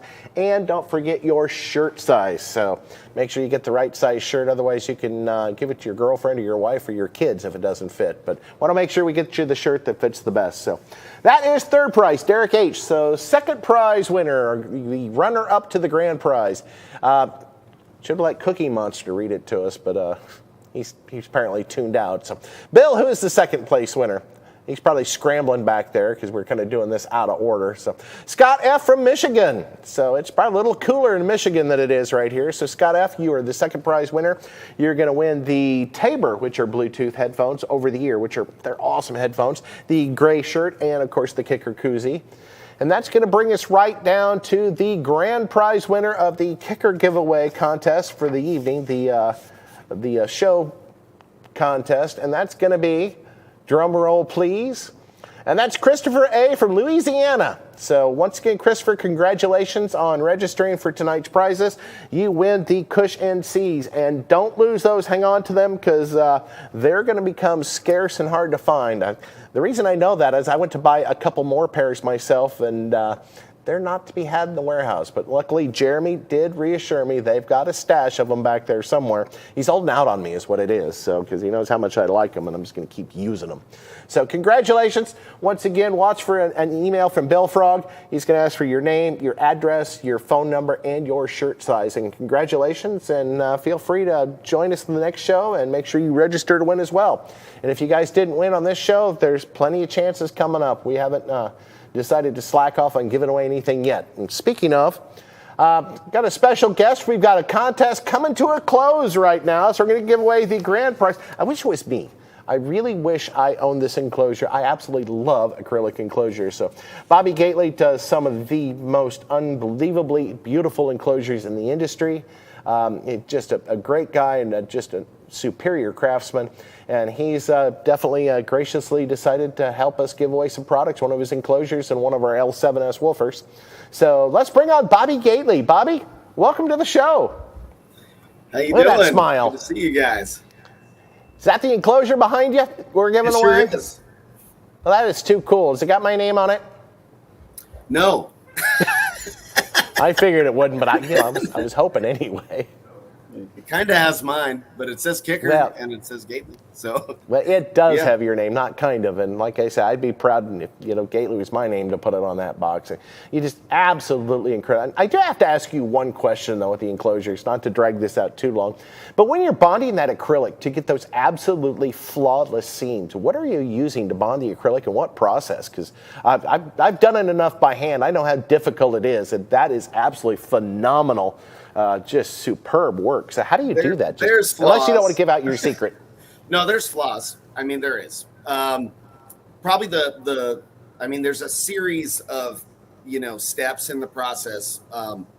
Let's say I'm building a box that is, 11 inches wide and I'm making my cuts on my table saw at 10 and a half inches. If something got just a little bit weird and I had to reset the saw, I'll take a tiny, 64th more of an inch off of every single one of those parts. I put a brand new saw blade in my table saw every time I'm going to do an all acrylic box. We just fit it into the budget, $60-$80 blade, and do our, You have to. Yeah, brand new blades, brand new router bits every time. It's a chemical weld. I try to keep temperature down really low. That's one of my newer tricks. If I can keep it down 64, 62 degrees in here, and my wife is not happy about it at all. when I bring all the material in, and like the day before or even 2 days before, if I know I can get it really cold, that seems to help a lot. So there's some really big tips for everybody to work with. There is get it nice and cold. Don't have any air blowing across anything. Let it acclimate to the temperature, all the parts, and make sure that none of the parts are potato chipped at all. When I say potato chips, they start warping a little bit and get kind of weird shape. So, but yeah. Anyway, those are my tips for people fabricating with acrylic. Well, I learned something. I didn't realize that temperature in the room had that much effect on it. So, like I say, it's not that bad. Like you said, you say flawless, and I'm like, no, there's flaws. I promise. There's little teeny tiny bubbles here and there and there. I mean, they're there. I mean, and you guys won't see it here. And the people that get it in person will be like, oh, he's right. There are some little tiny bubbles. But I mean, if you're going to be nitpicky about that, you don't deserve one. No, you don't. But when people say they're flawless, I'm like, no, I promise there's flaws. And to have it be completely flawless is relatively miraculous. Yeah, and I agree. That's just, I've worked with acrylic for years, so I know what type of work it is. And, Bobby's making this sound really easy, but it is a lot of work. And I know exactly what you mean by new table saws and new router bits, because that stuff is dense. It will dull that, and you don't get a good finish, a good clean cut, or, whatever you happen to be doing. So a lot of work involved with that. So, the fact that, you're willing to give one of those away to one of our, gracious viewers out there and, partner up with us, Bobby, we really appreciate it. And, it's so awesome to work with you. And like I say, I got to meet you at Slamology finally, for the first time. So I guess we're officially friends now, so we can continue this industry. And, we keep gathering more friends as we go. And that's kind of the name of the game, and having more fun. Absolutely. Yes, sir. So what do you think it's going to take to make an acrylic box for the Solo X? I got it. No problem. Easy peasy. Cool. How thick? Yeah. Inch and a half? Well, no, I would say maybe inch and a quarter for the baffle assembly, depending on how big it is, and the rest of the structure 3/4 and 1 inch. It'll be fine. I mean, the acrylic is far stronger than any MDF or most plywood, and so we'll be okay with. I mean, I've gotten away with, half-inch acrylic on 10-inch and 12-inch ported enclosures in the past with no resonance. So, yeah. Yeah, we had some enclosures years ago that I'm not sure if you made them, but they're actually quarter-inch. Yeah, the quarter-inch acrylic not quarter-inch. enclosure. No, they were. I made some at a half-inch for you guys. I mean, 20 years ago, like boxes for, and they had no terminals on them or anything, right? They were just cubes. Correct. Yep. Yeah, I made those. And I remember the half-inch ones. Oh, yeah, okay. I don't know. Maybe you didn't make these, and I don't know where I got them, but these were literally, they were quarter-inch. I think they were just for display purposes. They weren't actually meant to be played, just to have a woofer. And but anyway, how cool. But, we're dragging this out. But Bryce Dixon is asking, what frequency is the box tuned at that you're giving away? Well, what I will say, Bryce, is, and I don't mean to point you out, but they put you on the screen. What's it tuned to is one of my pet peeve questions. All right. Well, see, I didn't know. Now I learned something else tonight. So, well, just say the actual under tune 50. frequency of this particular enclosure is 35 hertz. That really doesn't really say much about what it's going to sound like, how it's going to perform, or anything else. I talk about this all the time when people come at me with the "What's it tuned to?" and I'm like, "Oh, yeah." Well, it's a buzzword, a buzz phrase. The estimated bandwidth would be like 31 to, I think it was 66 or 68 or something like that is when I mapped it out. But it's going to be completely different in any vehicle or environment that you put it in. It's going to be one of those things. So you put this in the trunk of a car, it's going to sound very different than the back of an SUV, or sitting on the back seat of a pickup truck, or in your garage on your pool table, or under your desk, or on top of your desk. All of those are going to sound completely different. just based on how things Yep. work. And It's it placement may of or the may not enclosure and have transfer better function. low base and higher base extension, and things may sound sloppy or not. So but Cool. yeah, Well, let's give that thing away. What do you think? yeah. It's been a few absolutely. weeks coming, so Bobby, I'm going to let you go ahead and announce the grand prize winner. I don't even know who it is. Bill hasn't told me, but who's this going to be? It's right up there on the screen. Sandra G of New York. Man, I gotta ship this Congratulations, thing all the Sandra. way to New York. But yeah, Sandra G. And I guess what, she has a week or something like that to respond, and I think so. Okay, good deal. I can't imagine she wouldn't, but that's awesome. Congratulations, Sandra. That's great. Very cool. Hopefully she has a cool vehicle to put this thing in, a little kicker amp to run it. Yep, and we're going to expect to see some pictures of it. We want to see some in-vehicle pictures of the grand prize winner. So, yes, Bobby, absolutely. thank you. I know it's getting kind of late. We've drugged this out for quite a while, and I had so much fun with Andy, and we could keep you up here for another hour talking about enclosures. But Yeah, let me know when probably- you want to have me back on. We'll talk about Solo X's and acrylic boxes. yeah. And yeah, all those goodies. So So I'm going to put Ernie and JW back there to task to schedule this in another show, and we'll get you back on here and have some fun. And maybe we can figure out today somebody actually get you here to the facility. maybe it sounds pretty fun. I got to fly out. It there. is. It's a trip. So thank you, Bobby. Thank you again for graciously agreeing to help give away one of your awesome boxes. And like I say, thanks to Sandra for winning that box. And Bobby, have a great evening. Thank you And guys. thank you again. Thanks everybody for participating. Have a good night. Cool. All right. Well, congratulations, Sandra, for winning the enclosure. Thanks for all of you guys that registered. And like I say, that's not the last thing we're giving away. So keep tuning in and keep watching. So we might as well go ahead, and we're going to go right to questions tonight. I'm going to pull this up on the laptop, and you don't need to pull up my laptop, Ernie. I'm just going to read it off here since I forgot to print it out. I had so much fun with Andy before the show. I didn't print this out. So reading these blind, I have a 2010 Honda Accord. I'm looking to add a 4-channel amp. Where should I tap in for signal? So most likely, 2010 Honda Accord isn't going to be an amplified system, I'm guessing. Most of them are not until you get to the premium systems. But I would tap into it right behind the head unit. That's where you should be able to gather signal from all 4 channels. If it does happen to have an amplifier, you'll probably want to go to the amplifier, which I don't think that system does. But the best place to get signal for our kicker amplifiers is take signal right off the back of the radio. Or if it's easier, you can't get the radio. I know our new Bronco, you have to take the entire dash off to get the radio out.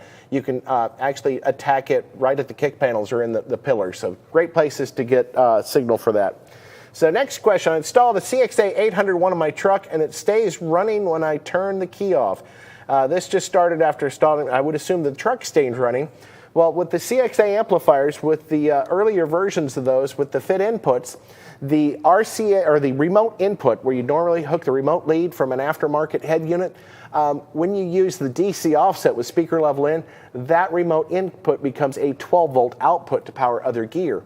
Well, what it sounds like to me, and I've heard of this happening before, is you've actually taken that remote input of the amplifier, and that wire is now attached to your fuse blocks to the ignition or to some section that will actually keep the vehicle running. So that's a very easy fix for that. Since the amplifier's turning on with speaker level anyway with DC offset, just disconnect the wire and everything's going to work perfect. So very easy fix, but very confusing when you run across it. So third question, I installed 6 KM654Ls in my pontoon boat along with a KMLC. Now all the speakers make a buzzing sound. Any idea what would be causing that? Yes, I have an idea, but thank you. No, I'm kidding. There's actually a really good thing for that. And if you go to our website, I've got a whole article that we've put on our website under the tech paper section, and it has to do with LED controllers making noise.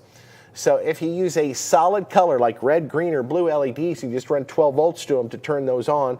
They do not have noise, but if you use any type of LED controller, they use pulse width modulation. They'll actually pulse that 12 volts on and off, and that pulsing emits EMF, or electromagnetic interference, and what that does is it injects that noise in the system. So there's 2 ways to solve that. One, pick a solid color and wire it up hot, or if you want to have the control for it, make sure you run all the signal wires completely away from all the LED wires. And the other thing that's going to help that out tremendously is with all the kicker amplifiers, and you didn't mention what amplifier you had, you can run speaker level right into the amplifier. So you're looking at, you know, a 10-volt signal versus a 1-volt signal. So that'll decrease that noise from that LED controller by about 10 times.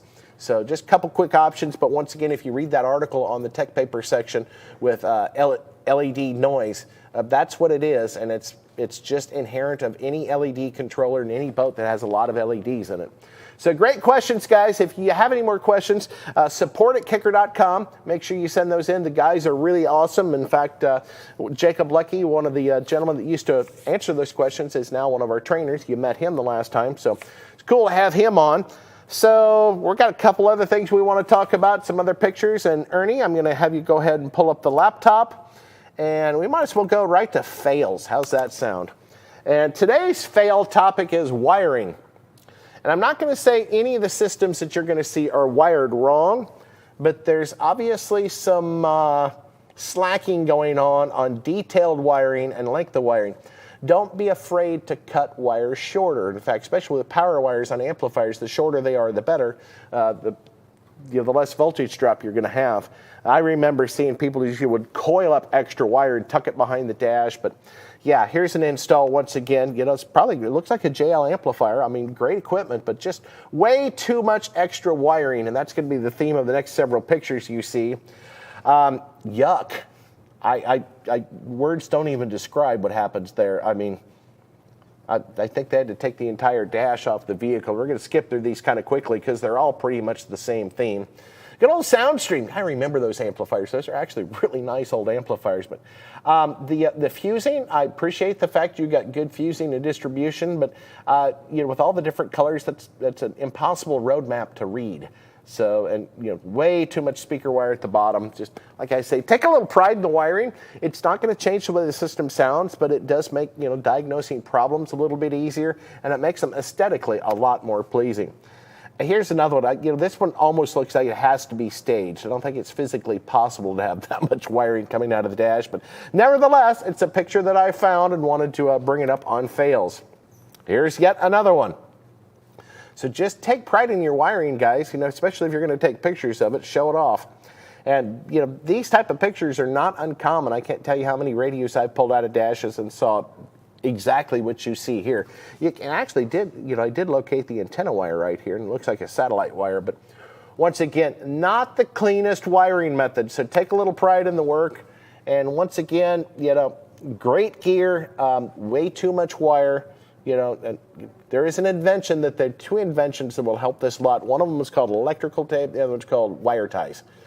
Just cleans that up a lot. So, guys, once again, if these are any of your pictures, I apologize. Not, you know, giving you too hard of a time. But like I say, it looks like you've got good taste in gear. Just need to go ahead and make it a little bit nicer in the wiring. So, cool rides. Let's go to Reader's Cool Rides of the Week. I'm going to pull these up in no particular order. Obviously, this is a Toyota. What a beautiful enclosure. And I think this is probably in a 4Runner.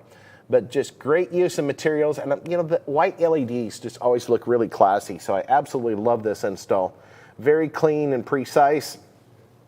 This next install, I'd really like to see this in person because this is really cool. This is using our old SX amplifiers. Like I say, don't be afraid to send in pictures with old gear because these amplifiers, yeah, I think we introduced these in about 2003, so they could be up to 19 years old, but they're great amplifiers.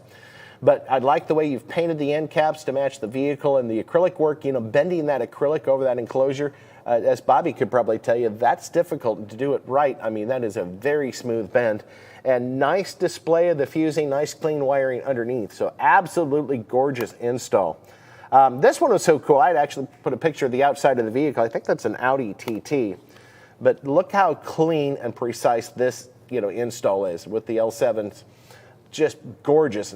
And the fact that he's got both sides of the speakers visible, and the way that's done, the two with the magnet facing out are just wired out of phase with the speaker that's mounted with magnet in the enclosure. But nice running of the airlines, just very clean. It looks like they've got their logo up above the woofers on the back seat area. Just great looking install and absolutely gorgeous. So thank you guys for sending those pictures in. But what I want to do now, just for fun, I always thought it'd be fun because people always ask about Kicker demo vehicles, and as I was looking through some pictures today, I came across these, and I thought you guys might like to see this, because this is a vehicle that I helped do a little bit of work on, but it's actually owned by a good friend of mine, and probably one of the nicest and one of the best competitors in the industry. And this is Mark Eldridge's 4Runner when he was working for us on the competition group. Mark runs a school on sound quality out of Tulsa. And if you guys ever get a chance and really want to learn, about high-end sound quality, Mark is absolutely the best instructor, and it is a really, really cool. I think it's a 2-day class, but you will learn more than you could ever imagine was possible with sound quality. But this vehicle is actually from the late 90s, and just the work that was put in this. Mark worked on this thing, hours and hours every single day. The amplifiers would literally unplug. Those are kicker amplifiers with new rear plates made. They're actually mounted to those aluminum plates, and they actually unplugged. You grab the handles and pull them right out of the vehicle, and they were water cooled. So when you unplug them, it disconnected the water connections and it disconnected the electrical connection. So really cool vehicle. Here's a look at the dash. 8-inch woofers down in the floor, acoustically transparent dash on the top. The aluminum work in this thing was phenomenal, and it's a little hard to see, but you still have the K logo in the doors from the Kicker Competition Group, and it was a theme that was carried throughout the whole vehicle. That is the custom machine billet aluminum volume control and selector control right behind the shifter. Here's a view of the outside of the vehicle where you can see those 8-inch in the floor and that Kicker logo in the door panel, and just incredible paintwork. If I remember right, I think Cal down in Louisiana painted this, and he just did phenomenal paint jobs. Even under the hood, the detail on the wiring and fusing, and the competition group logo, and once again this billet aluminum K, and the paint actually reflects the paint on the outside of the vehicle. So really, really cool install. And here's another view of the bay. This is actually a little bit later rendition of that vehicle. We talked about good staging. Well, if you guys know about speaker placement, the speakers are actually pretty much behind the headlights. Those are actually acoustic tunnels that actually transmitted the sound into the vehicle. It's probably the best sounding vehicle I have ever heard personally. And here again, the original L7 woofers. So they are sound quality speakers. You guys were asking about the L7X, and we're not going to produce a woofer that doesn't sound good. So here they are, Mark Eldridge's multi world champion IASC and USAC sounding vehicle. So here's a good idea. You can see with the amplifier being pulled off and the audio control processor underneath. Just really cool stuff. And just there's the back of the vehicle. Once again, it got changed about every year. So if you notice it's the same vehicle with a little bit different pictures, that's because it was continuously updated. Mark never stopped working on this vehicle, and he still works tirelessly on all his sound quality vehicles. So kind of fun pictures to show. I guess, we're getting pretty close to the end. If I just say goodbye right now, Ernie's going to have conniptions because he's not ready to close the show out yet. But we ran a little long tonight. Guys, I want to thank you for staying tuned with us. Hang on, before much longer. Hopefully Andy's gotten back to the hotel. Hopefully I've stalled long enough he can get all prepped to do his show. So tune in for Living Loud with Andy tonight. Was great having Andy on the show. Just what a super guy. Just an awesome fellow human being, and what a great ambassador for the Kicker line. So if you guys have any questions, for Andy that you didn't get asked or answered, make sure you tune into his show. He's really good about answering questions and always covers a lot of good stuff. And I'm not sure what he's going to cover tonight, because usually he's got a topic. Well, the topic is him, so I'm not sure how he's going to recap himself. But guys, thanks for tuning in. Tune with us again in 2 weeks. We're going to have another awesome show for you guys. We're going to give away more stuff. And once again, if you guys have ideas for show topics or people you want to have on the show, please feel free to reach out and send them. And don't forget to post your install pictures at the Kicker Club, or send them to Bill or send them to myself. So let's go ahead and feature your vehicles. And I think if you guys like seeing some of the old Kicker demo vehicles, we got a big slew of old vehicles, and I probably have pictures of all of them. We'll continue to show you pictures of some of those old rides and tell you some of the behind-the-scenes stories. But what a great vehicle that Toyota 4Runner was. It was just an amazing sounding vehicle, and I can't even begin to tell you all the acoustic treatments and stuff we did to that thing to make it sound just phenomenal. It literally was the best sounding vehicle I've ever heard in my life. So, as you can tell, my voice is deteriorating. I'm sure Ernie's back there chomping on the bit, ready to start running some credits. Thank you, everybody, for tuning in. Thanks, Bobby, and Ashley, and all you guys for tuning in, and 25 Hertz to Life and Deviant, all you guys, thanks for tuning in and watching us every night, and make sure you tune in again to us next time. And thanks again, guys. Have a great night, and thanks to Steve for being here for the show tonight. I think he's still here. He probably is. So unless he took Andy to the hotel. But guys, take care. Have a good night. We'll see you soon. And remember, live loud.